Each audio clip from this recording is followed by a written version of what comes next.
What's good? It's Woog. I see that they made Floyd Schofield versus JoJo Diaz, and that's going to be on the Vergil Ortiz versus Erickson Lubin, a fight that I like a lot. It's going to be on that undercard on November 8th. And sizing this fight up, I don't see this as being like a step up for Floyd Schofield. I mean, it's a good fight. And, you know, if Floyd Schofield didn't have that shocking first round knockout of Tevin Farmer, this would be a step up, right? Because the best person that Floyd Schofield had fought prior to that Tevin Farmer fight, where a lot of people, including myself, thought that it was kind of a 50-50-ish fight and that Floyd Schofield would be tested in a way that he hadn't really been tested his whole career, even though he did have some issues and was dropped by Rene Tellez Giron, who is probably the other best fighter Floyd Schofield has fought. So I look at this JoJo Diaz fight as being something kind of lateral right now to Tevin Farmer, and maybe even lateral to Rene Giron. Like, I'm not confident that if JoJo Diaz fought Rene Giron like right now, that JoJo Diaz would win. Like, maybe when he was at his best, but I feel like JoJo Diaz's career got like another boost because of how well he performed against Regis Prograis, which, look, that was a good fight. It was a good knockdown, drag out fight, but to be honest, that fight just told me, or more so confirmed to me, that maybe it's time Regis Prograis hangs it up. Like, really, if you look at their careers, JoJo Diaz has no business in the ring with Regis Prograis. But if anybody got hurt at all in that fight, it was Regis Prograis early in that fight. Like, Regis Prograis doesn't have the hand speed he used to, obviously doesn't have the chin that he used to, and JoJo Diaz I saw as being at his best at 126, 130. Like, you know, the first guy to beat him was Gary Russell Jr., right? JoJo was undefeated when they fought. And then he goes up to 130, wins a title against Tevin Farmer. He's the guy who took Tevin Farmer's, I believe, IBF 130-pound title away, and then he loses it on the scale before a fight against Shavkat Rakhimov, and they end up fighting to a draw. So after that, JoJo Diaz leaves 130 and goes to 135. From that point on, I didn't see JoJo Diaz as being in an ideal situation. I never looked at him as a threat at 135. You know, he started really picking up his losses there. Lost to Devin Haney, lost to Mercito Hesta, lost to William Zepeda, lost to Jesus Perez in a split decision. So I looked at JoJo as being pretty good at 130, not the biggest punch, but a good boxer, decent hand speed, very durable, and a lot of experience. And then you see him at 135 and he's undersized. Like, he's a really small dude. He's like 5'5", 5'6", if that. I think he's more 5'5", but he was always a very undersized 135 fighter. Like, his last significant win was against a former featherweight at 135. It was against Javier Fortuna, and JoJo Diaz looked pretty good and won that fight. But again, very undersized at lightweight. And then he goes up to 140 and he gets stopped for the first time in his career against Oscar Duarte, and he lost another fight after that. So I looked at JoJo Diaz as being basically nearly done career-wise. And I know that it's always like, okay, well, I stopped these bad habits, now I'm starting anew, so now I'm gonna really be my best self. Well, you're also like, I mean, he's not an old fighter, he's 32, but a lot of wear and tear on the body, a lot of fights, and, you know, a lot of abusing his body throughout the years too. He's pretty open about that. So I don't see a undersized 135 guy who, you know, had that performance at 140 against Regis Prograis, which, again, if you look at both of their careers, he had no business doing that well against Regis Prograis, but he did. So now he gets like this newly revived career phase where he gets another good opportunity going back down to 135, even though 135, again, I still see as being too big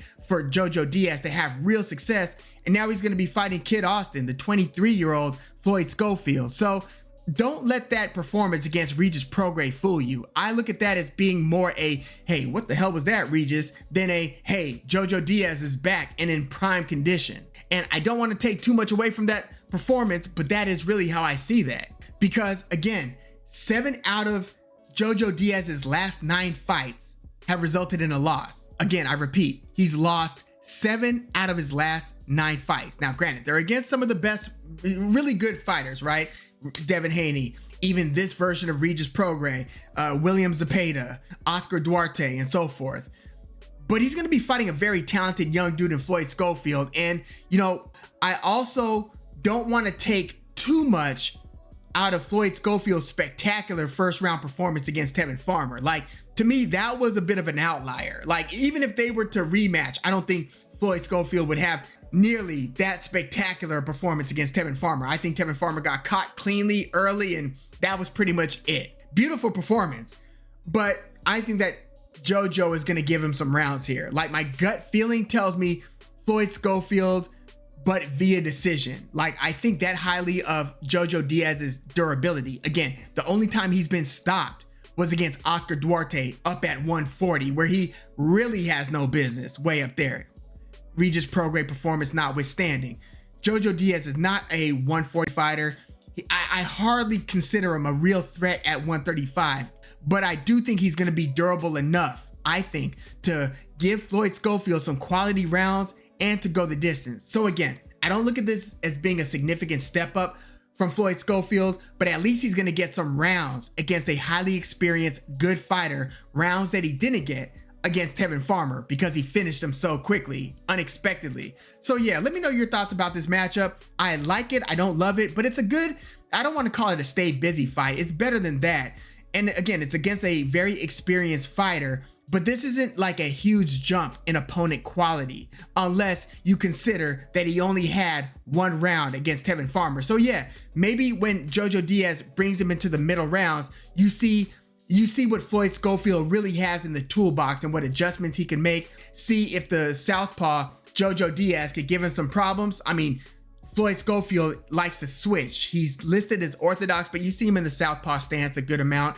Tevin Farmer was a southpaw, so it's not like Floyd Schofield has no experience there. So I am curious to see how he handles the durable. I mean, Tevin Farmer was really durable before he got in the ring with Floyd Schofield, so there is that, but a very durable, well-experienced JoJo Diaz. I expect JoJo, and this isn't saying much, but I expect him to have a lot more success than Tevin Farmer did against Floyd Schofield. But again, all in all, I don't look at JoJo Diaz as being anywhere near his prime abilities, performance-wise, so I'm expecting Floyd Schofield to win this one, but probably via decision. I'm gonna do more, tape study and stuff like that before I do a actual preview video, but gut instinct tells me Floyd Schofield via decision. But I don't love, but I do like this matchup. It's better than just sitting and waiting for a big fight, and it's better than taking a total no-name. So yeah, this is a good, hey, you check that box. You've got another quality win